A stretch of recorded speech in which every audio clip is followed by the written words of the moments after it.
బీసీలకు 42% రిజర్వేషన్ ఇచ్చిన తర్వాతే స్థానిక సంస్థల ఎన్నికలు నిర్వహించాలని ఎమ్మెల్సీ కవిత అన్నారు. ఈ విషయమై బీజేపీపై ఒత్తిడి తీసుకురావాలని ఖర్గేకు లేఖ రాస్తున్నామని చెప్పారు. జూలై 8లోపు రాష్ట్ర ప్రభుత్వం అఖిల పక్షాన్ని ఢిల్లీకి తీసుకెళ్లాలన్నారు. ప్రధాని వద్దకు అఖిల పక్షాన్ని తీసుకెళ్తానన్న సీఎం ఇంకా తీసుకెళ్లలేదని చెప్పారు. బీసీ రిజర్వేషన్ల సాధన కోసం జూలై 17న రైల్ రోకోకు పిలుపునిచ్చామన్నారు.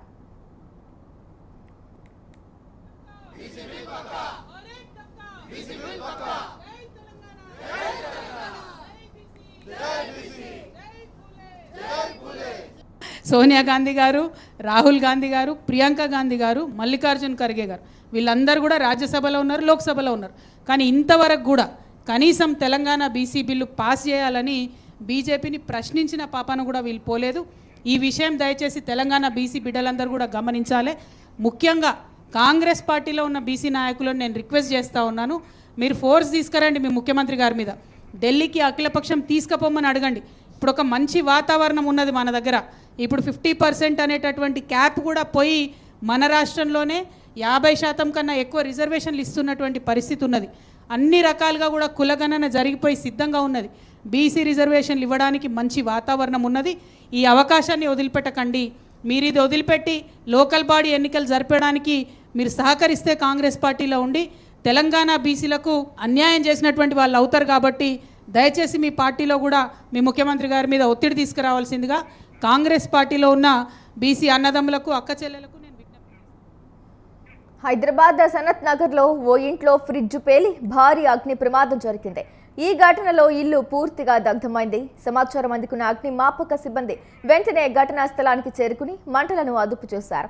ఈ ప్రమాదంలో ఎలాంటి ప్రాణ నష్టం జరగకపోవడంతో అందరూ ఊపిరి పీల్చుకున్నారు. ప్రమాదం జరిగిన ఇంటిని మాజీ మంత్రి తలసాని శ్రీనివాస్ యాదవ్ సందర్శించారు. బాధితులను పరామర్శించిన అనంతరం వారికి తక్షణ ఆర్థిక సహాయం అందజేస్తామని ప్రకటించారు.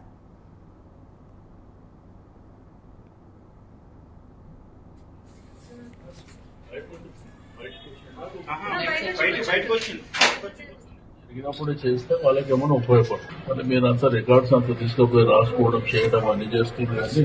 కానీ చూసి ఏమైనా చేయదు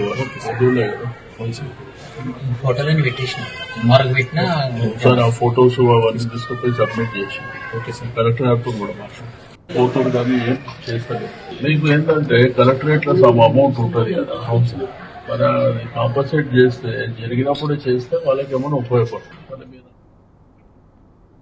జూబ్లీహిల్స్ ఎమ్మెల్యే మాగంటి గోపీనాథ్ సంతాప సభను తన జూబ్లీహిల్స్ కార్యాలయంలో నిర్వహించారు.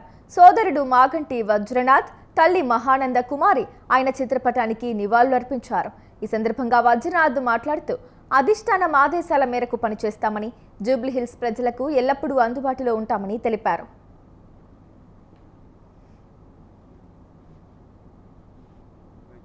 ఈ సంతాన సభ ఏర్పాటు చేయడానికి నాకు రొట్టె కొడుకు ఎంత బతుకు బతికాడమ్మా వాడు, ఎంత బతుకు ఏమీ లేకుండా ఎట్లా చేయాలి. ఈ పిల్లలందరినీ పిలిచి వాడంటే ఎవరైతే అభిమానం ఉంటారో ఆ పిల్లలందరినీ పిలిచి మనం ఒకసారి వాడితో మాట్లాడాలమ్మా అన్నాడు. అలాగే బాబా అన్నాను. అట్లా అనుకున్నందుకే మీరందరూ కూడా అభిమానంతో వాడి మీద అభిమానంతో ఇక్కడికి వచ్చినందుకు చాలా సంతోషంగా ఉంది. వాడిని పోగొట్టుకున్నందుకు చాలా బాధగా కూడా ఉంది. అయినా కూడా మీ అందరిలో కూడా నేను గోపిని తీసుకుంటాను. ఆడపిల్లలతో కూడా అక్క చెల్లెళ్ళే ఉండేవాడు కాబట్టి ఆ పిల్లలందరూ నా బిడ్డలే. ఈ సభ ఎందుకంటే సంతాప సభగా చేయటానికంటే కూడా అందరూ కలిసి చేసే దాని దాకా అనుకున్నాము. అయితే ఇక్కడ వచ్చిన ప్రతి ఒక్కళ్ళకి ఈ కార్యక్రమం మేము చేయడానికి ప్రత్యేక కారణం ఏంటంటే మీలో భయం పోగొడటానికి మేము ఉన్నాం మీ వెనకాల మా తమ్ముడు తరఫున. ఏ టైం అయినా ఎప్పుడైనా సరే ఏ టైం అయినా మా దగ్గర రావచ్చు. ఏ టైం అయినా 24 hours లో మేము పనిచేయగలం. మా తమ్ముడు ఆశయాల గురించి మేము వచ్చినాము. ఇప్పుడు మీకేమన్నా కష్టాల విషయాలు హైదరాబాద్ ఎల్బీ స్టేడియంలో కాంగ్రెస్ కార్యకర్తల సమావేశాన్ని భారీ ఎత్తున నిర్వహిస్తున్నట్లు ఎంపీ అనిల్ కుమార్ యాదవ్ అన్నారు. ముషీరాబాద్లో కాంగ్రెస్ ముఖ్య కార్యకర్తల సమావేశాన్ని నిర్వహించారు. ఈ సందర్భంగా వారు మాట్లాడుతూ రాష్ట్రంలోని ప్రతి ఒక్క కార్యకర్త విచ్చేసి సమావేశాన్ని జయప్రదం చేయాలని పిలుపునిచ్చారు.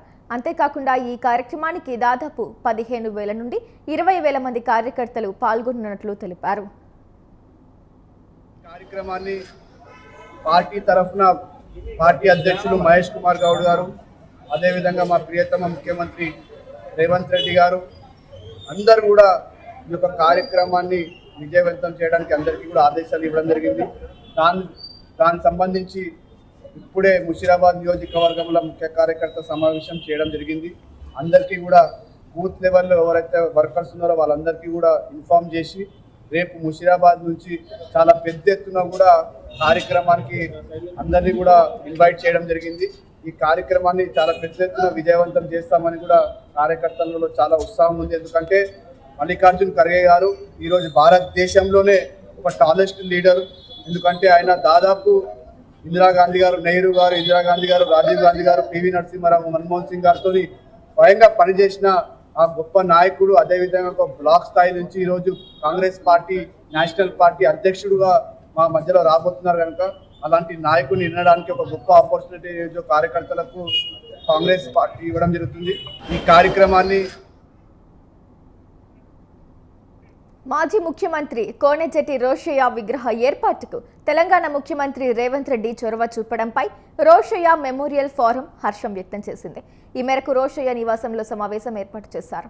సీఎం రేవంత్ రెడ్డి ఇచ్చిన మాట ప్రకారం రోషయ్య జయంతి జూలై 4న అధికారికంగా నిర్వహిస్తామని ప్రకటించడం హర్షణీయమన్నారు. శ్రీ కొనజేటి రోషయ్య గారు ఇప్పటికి చనిపోయి 3.5 సంవత్సరాల పాటు అయింది. డిసెంబర్ 4న హైటెక్స్ వేదికగా కె రోషయ్య మెమోరియల్ ఫోరం వారు అందరూ సభ్యులు, ఇతర మిత్రులందరూ సభ్యులు కలిసి రోషయ్య గారి 3వ వర్ధంతిని ఎంతో ఘనంగా ముఖ్యమంత్రి గారి కనుసన్నల్లో ఆయన ఆదేశాలతో అందరం కలిసి ఒక గొప్ప పండుగలాగా, ఒక గొప్ప కార్యక్రమంలా చేసి ఆ రోజు ఆయన గురించి స్మరించుకుంటూ అందరినీ కలుపుకుంటూ వైశ్య జాతికి ఎంతో గొప్ప పేరు తెచ్చిన, వన్నె తెచ్చిన, తెలుగు రాష్ట్రాలకు వైశ్య జాతికి ఎంతో వన్నె తెచ్చిన కె రోషయ్య గారి వర్ధంతినాన్ని ఎంతో ఘనంగా జరగడం జరిగింది. మా federation of overpass of India and Konijeti Rosaiah memorial forum ఈ 2 సంస్థలు ఇనిషియేట్ చేసి మిగతా వైశ్య సంస్థలందరూ మిగతా వాళ్ళందరూ కలిసి పాల్గొని ఆ సభను ఘనంగా నిర్వహించి రేవంత్ రెడ్డి గారి ముందు 4,000 మంది వారి ముందు హాజరయ్యారు. ఆ సభకు ఆయన ఇంప్రెస్ అయ్యి ఆ రోజు చక్కటి వరాలు మన అనిల్ గారు చెప్పినట్టు ఇచ్చారు.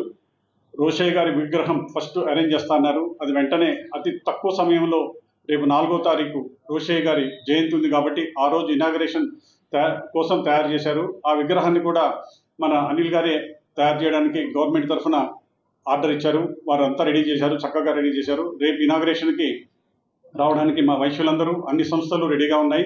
రవీంద్ర భారతి ప్రోగ్రాంకి విగ్రహ ఆవిష్కరణకి రావడానికి మా ముఖ్యంగా రేవంత్ రెడ్డి గారికి ఇవన్నీ ఫుల్ఫిల్ చేసి ఇచ్చిన ప్రామిస్ని వైశ్యులందరికీ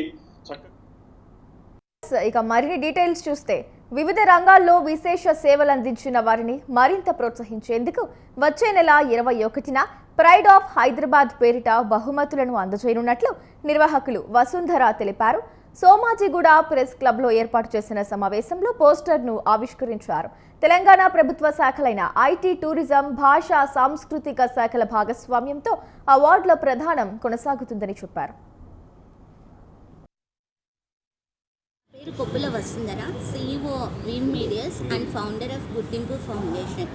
వీవ్ మీడియాస్ గుర్తింపు ఫౌండేషన్ మన Telangana government IT department, tourism, cultural department వారి సహకారంతో గత 3 ఏళ్లుగా వివిధ రంగాల్లో ఉన్న వ్యక్తులకు ప్రైడ్ ఆఫ్ హైదరాబాద్ అవార్డ్స్ ఇస్తూ వస్తున్నాము. ఇప్పటికీ దాదాపు 225 మందికి అవార్డ్స్ ఇచ్చాము.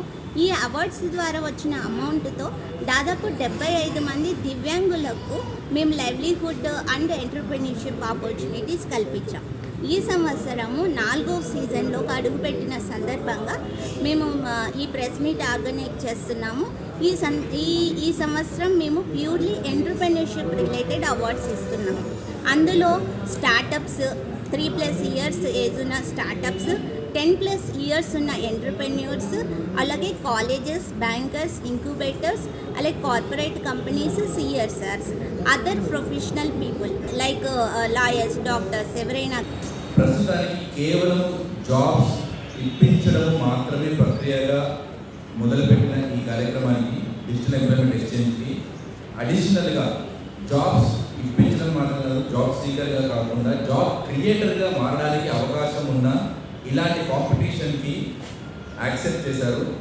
So pride of Hyderabad awards 2025 ఈవెంట్లో ఐడియాథాన్ అనే ఈవెంట్ని లాంచ్ చేసిన వసుంధర మేడం గారికి థ్యాంక్ యూ సో మచ్ అండి. ఈ అవకాశాన్ని జాబ్స్ ఎంతసేపు మనం జాబ్స్ ఎలా తెచ్చుకోవడము అని ఆలోచించాలంటే మనమే ఒక జాబ్ క్రియేటర్ అవ్వడము ఎలా అనే ఒక స్కోప్ ఉన్న ప్లాట్ఫామే ఈ ఐడియాథాన్. అందుకనే విద్యార్థులందరికీ, స్టూడెంట్స్ అందరికీ, పాస్ అవుట్ వాళ్ళకి, చదువుతున్న వాళ్ళందరికీ ఈ కాంపిటీషన్ ఓపెన్గా పెట్టారు. ప్రతి ఒక్క విద్యార్థిని మేమేమంటున్నామంటే డీట్ ద్వారా రిజిస్టర్ చేసుకోండి. ఇలా చేసుకుంటే మీరు అయితే జాబ్ క్రియేటర్ అవ్వడానికి అవకాశం ఉంది, లేదంటే జాబ్ సీకర్గా మా డీట్ ప్లాట్ఫామ్లో ఉన్న జాబ్స్ ఆపర్చునిటీని తీసుకోవడానికి అవకాశం ఉంది.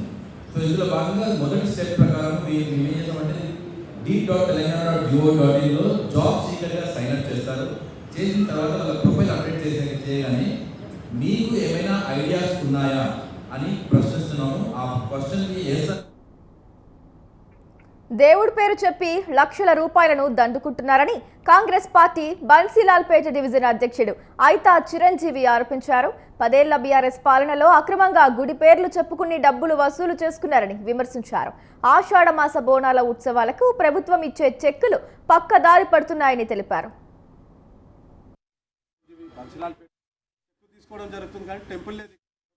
ముఖ్యంగా ఈ రేణుక ఎల్లమ్మ దేవాలయం నా ఇంకకున్న టెంపుల్, కాకపోతే ఇవాళ టెంపుల్ పైన చెక్కు తీసుకోవడం జరుగుతుంది కానీ టెంపుల్ లేదు. ఇక్కడ ఎండోమెంట్ వాళ్ళు విజిట్ చేస్తే టెంపుల్ లేదు. కాకపోతే టెంపుల్ చెక్ అనేది ఇష్యూ అవుతుంది ఎం ప్రసాద్ పేరు పైన, దట్టు 22,000 రూపీస్ తోటి. ఈరోజు లైమ్లైట్లోకి వచ్చిన విషయం ఏంటంటే ఇట్లా బీఆర్ఎస్ కార్యకర్తలు లక్షల రూపాయలు చెక్కుల పేరు పైన దుర్వినియోగం చేస్తున్నారు. నేను రిక్వెస్ట్ చేస్తున్న ఎండోమెంట్ కమిషనర్ గారికి దీనిపైన ఒకసారి విచారణ చేసి ఎంక్వైరీ చేసి వీళ్ళపైన కఠినంగా చర్య తీసుకుంటూ వాళ్ళ దగ్గరికి వెళ్ళి అమౌంట్ రికవరీ చేయాలా విత్ పెనాల్టీ. ముఖ్యంగా ఇక్కడ టెంపుల్ ఉన్నా లేని టెంపుల్లకు ఇంత అమౌంట్ పోతే ఏదైతే నిజంగా జరిగే పెద్ద టెంపుల్ ఉన్నాయి బన్సీలాల్పేటలో నల్లపోచమ్మ టెంపుల్ మరియు ఉప్పలమ్మ టెంపుల్. నల్లపోచమ్మ టెంపుల్కి ఏమో 27,500 రావడం జరుగుతుంది, ఉప్పలమ్మ టెంపుల్కి ఏమో 40,000. ఇక్కడేమో కార్యకర్తల పేరు పైన 2 చెక్కులు దట్టు లక్షల రూపాయలతోటి తీసుకొని ఇక్కడ అన్యాయం జరుగుతుంది. టెంపుల్ నిజంగా ఏదైతే జునూన్గా పూజ చేసే టెంపుల్లకు అన్యాయం జరుగుతుంది. ఇది అరకట్టాలని కోరుకుంటూ మేము ఒక కమిషనర్ గారికి వినతి పత్రం ఇవ్వడం జరిగింది. భారత్ 3వ ఆర్థిక దేశంగా ఎదగాలంటే దేశంలో మరో స్వదేశీ ఉద్యమం చేయాలని స్వదేశీ జాగరణ మంచ్ విభాగ కన్వీనర్ ప్రభాకర్ రెడ్డి అన్నారు. స్వదేశీ జాగరణ్ మంచ్ ఆధ్వర్యంలో తాండూరులో Mahatma Jyotiba Phule BC welfare residential పాఠశాలలో విద్యార్థులకు అవగాహన కల్పించారు. ప్రతి ఒక్కరూ స్వదేశీ వస్తువులను వాడాలన్నారు.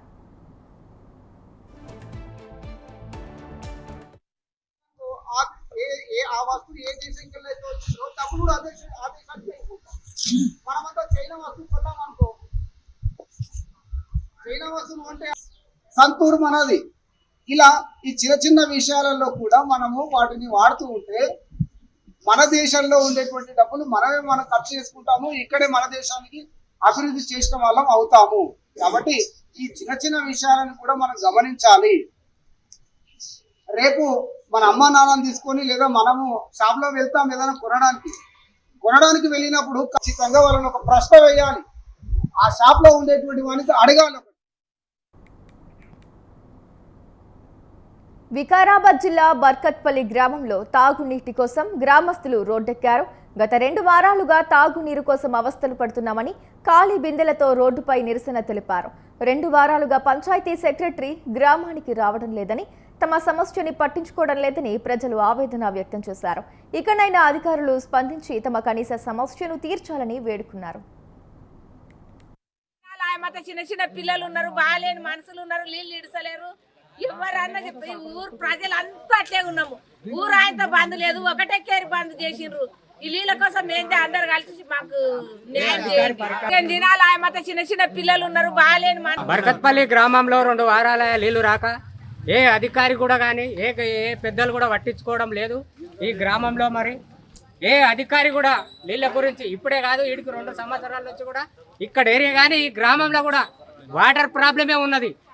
ప్రతిరోజు వాటర్ ప్రాబ్లమే ఉన్నది. ఒక్క అధికారి కూడా స్పందించడం లేదు. మరి గ్రామ పెద్దలు మరి గ్రామ అధికారి కూడా సహకరించడం లేదు. దీనిపైన మరి సైదాబాద్ పోలీస్ స్టేషన్ ముందు గిరిజన సంఘాల నేతలు ధర్నా నిర్వహించారు. సివిల్ వివాదంలో సిపిఐ నేత అయిన ఓ గిరిజన మహిళను పోలీసులు అక్రమంగా నిర్బంధించారంటూ ఆరోపించారు. బాధితుల తరపున మాట్లాడేందుకు సైదాబాద్ పోలీస్ స్టేషన్కు వచ్చిన సిపిఐ నేత సక్రీబాయ్ను ఎస్ఐ సాయి కృష్ణ దుర్భాషలాడుతూ ఫోన్ లాక్కుని నిర్బంధించారన్నారు. మధ్యాహ్నం వరకు పిఎస్లో కూర్చోబెట్టి అవమానించారని తెలిపారు. దీంతో ఆ ఎస్ఐకు వ్యతిరేకంగా సేవాలాల్ బంజారా సంఘం నేతలు పిఎస్ ముందు బైఠాయించారు. అక్రమంగా నిర్బంధించిన ఎస్ఐ సాయి కృష్ణను సస్పెండ్ చేసే వరకు ధర్నా విరమించబోమని ఎస్ఐకి వ్యతిరేకంగా నినాదాలు చేశారు. దీంతో బైఠాయించిన నేతలను పోలీసులు అదుపులోకి తీసుకున్నారు. గత 3 రోజులకెళ్ళి లావాదేవీ శివలాల్ అనేది మా అల్లుడు అన్న కొడుకు ఒక మైకల్ అనే వ్యక్తికి డబ్బులు ఇవ్వాలి, 1,50,000 రూపాయలు ఇవ్వాలితే మైకల్ కొడుకు పేరు మీద పేపర్ రాపించి ఉన్నాడు. ఆ మైకల్ జైలుకు పోయినప్పుడు కొడుకు పేరు రాపిస్తే పైసలు ఇవ్వని గత 4 రోజులకి ఇంటికి వచ్చారు. ఇంటికి వస్తే బాబు మీ నాయన వీళ్ళు పైసలు ఇచ్చేస్తాను, నేను ఇగో పైసలు నా దగ్గర ఉంది, నేను పైసలు ఏమి ఇవ్వాలంటలేను, కానీ మీ నాయన ఇచ్చిండు, మీ నాయన సిగ్నేచర్ ఉంది అదే అయితే చెప్పడానికి అని చెప్పి 3 రోజుల తర్వాత రమ్మంటే ఈ రోజు వచ్చినాం. వచ్చేటప్పటికి ఆ పిల్లగాడి మీద కేసు పెడతా అంటే సార్ ఆయన పైసలు పెట్టుకొని ఉన్నాడు కదా, ఏ విధంగా కేసు పెడతావు అని చెప్తే అసలు నువ్వు ఎవరు చేయాలన్నాడు. సార్ ఎవరైనా ఎందుకు మాట్లాడుతారు, మంచిగా మాట్లాడండి అని చెప్పేసి ఏకి అని ఎందుకు మాట్లాడరంటే నువ్వు ఏం చేస్తావు ఏంటంటే సార్ ఇది సివిల్ మ్యాటర్, మీకు సంబంధం లేని విషయము, ఆ బాబు పైసలు ఇయ్యనని చెప్తే కేసు పెట్టండి, నేను సహకరిస్తా, కానీ ఆయన పైసలు తెచ్చిండు, నీ ముందర నీకు టేబుల్ మీద పెట్టేస్తా, ఆ బాబుని ఎవరికి పైసలు రావాలి అది తీసుకోమని, అసలు నీకేం సంబంధమే, నువ్వు ఎవరితివే, ఎందుకు మాట్లాడదా, ఇట్లా డిపార్ట్మెంట్లో మాట్లాడద్దండి సార్. ఉన్న ఎస్ఐ సాయి కృష్ణ సార్ని సస్పెండ్ చేయాలి వెంటనే ముందుగాల. ఎందుకంటే అక్కడ ఉన్న సింగరేణి కాలనీ గిరిజన అమాయకులు అందరూ వారి అమాయకత్వాన్ని ఆసరగా చేసుకొని వారి ప్రైవేట్ పంచాయతీలు, భార్యాభర్తలు కొట్లాడుకున్న పంచాయతీలు, ల్యాండ్ పంచాయతీలు, డబ్బుల పంచాయతీలు సెటిల్మెంట్ చేయడం జరుగుతుంది. ఒక ప్రైవేట్ అబ్బాయి రామ్ అనే అబ్బాయి ఆయన phone SI Sai Krishna sir phone data తీస్తే అన్ని ఎవిడెన్స్ వస్తాయి. పటాన్చెరు పాస మైలారం దుర్ఘటనలో కొందరు క్షతగాత్రులై మృతి చెందితే మరికొందరు కార్మికుల ఆచూకీ కూడా లభ్యం కాక కుటుంబ సభ్యులు ఆందోళనకు గురవుతున్నారు.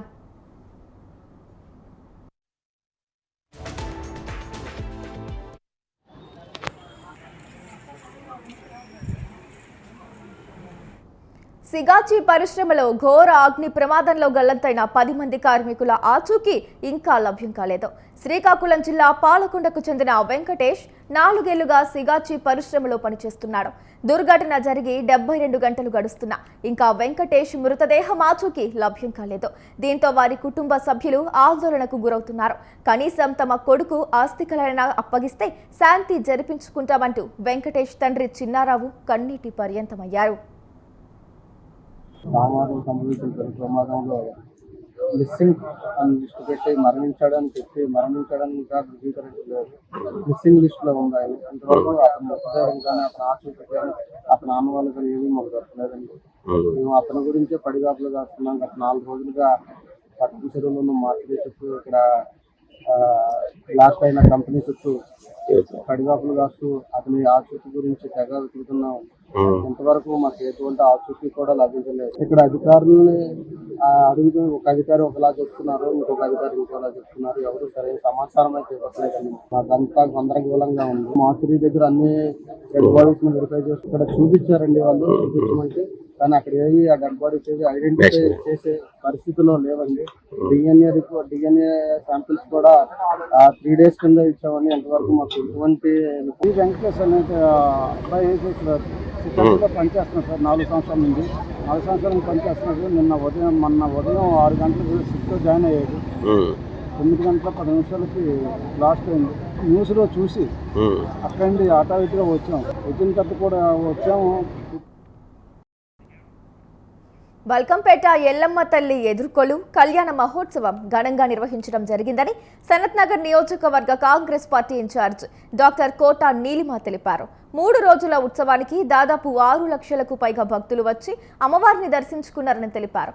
కాంగ్రెస్ ప్రభుత్వం ప్రత్యేక బడ్జెట్ కేటాయించి అత్యంత ఘనంగా ఈ ఉత్సవాలను నిర్వహించిందన్నారు. ఎల్లమ్మ తల్లి కళ్యాణోత్సవం ఘనంగా అంగరంగ వైభవంగా జరిగింది. మీరందరూ చూశారు. లక్షలాది మంది సామాన్య భక్తులు అలాగే వందల మంది సెలబ్రిటీస్ విఐపీస్ వచ్చి అమ్మవారి ఆశీర్వాదం తీసుకుని వెళ్ళటం జరిగింది. మొత్తం ఫెస్టివల్ కళ్యాణోత్సవం కానీ పూజలు కానీ రథోత్సవం కానీ ఇంత సక్సెస్ఫుల్ గా అయినందుకు నేను అందరికీ ధన్యవాదములు చెప్తున్నాను. ఎండోమెంట్ డిపార్ట్మెంట్ కి, టెంపుల్ సిబ్బందికి, లా అండ్ ఆర్డర్ అలాగే ట్రాఫిక్ పోలీస్ కి, హెల్త్ డిపార్ట్మెంట్ కి, శానిటేషన్ డిపార్ట్మెంట్ కి, ఎలక్ట్రిసిటీ ఇలా ఎన్నో మొత్తం కలిపి ఒక 15-18 డిపార్ట్మెంట్స్ తో క్రితం నెల రోజుల నుంచి 100 కంటే ఎక్కువ పాయింట్స్ మీద మేము కోఆర్డినేట్ చేసి ఒక్కొక్క పాయింట్ ని ఎలా మనం సాల్వ్ చేయాలి దానికి మనం స్కూల్ బస్సులు, వ్యాన్లు, ఆటోలపై ప్రత్యేక ఫోకస్ పెట్టారు సంతోష్ నగర్ ట్రాఫిక్ పోలీసులు. నిబంధనలు ఉల్లంఘిస్తున్న బస్సులు, ఆటోలు, వాటిని నడుపుతున్న డ్రైవర్లను నియంత్రించేందుకు ప్రత్యేక డ్రైవ్ చేపట్టారు. మద్యం సేవించి పాఠశాల బస్సులు, వ్యాన్లు, ఆటోలను నడిపే డ్రైవర్లపై ప్రత్యేక దృష్టి సారించామన్నారు. పిల్లల ప్రాణాలను ప్రమాదంలోకి నెట్టేలా మద్యం సేవించి వాహనాలు నడిపే డ్రైవర్లపై కఠిన చర్యలు తీసుకుంటామని ట్రాఫిక్ ఇన్స్పెక్టర్ మహమ్మద్ ఆసిఫ్ తెలిపారు. పరిమితికి మించి పిల్లలను వాహనాల్లో తరలిస్తే కేసులు నమోదు చేస్తామని హెచ్చరించారు.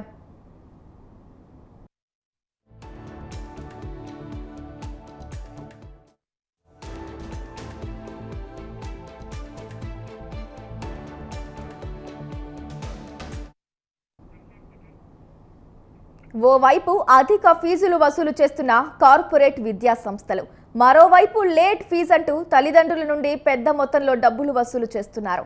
తాజాగా అవినాష్ కళాశాలలో 2 రోజులు ఆలస్యమైందని 3,000 రూపాయల అధికంగా ఫీజు వసూలు చేశారని తల్లిదండ్రులు ఆవేదన వ్యక్తం చేశారు.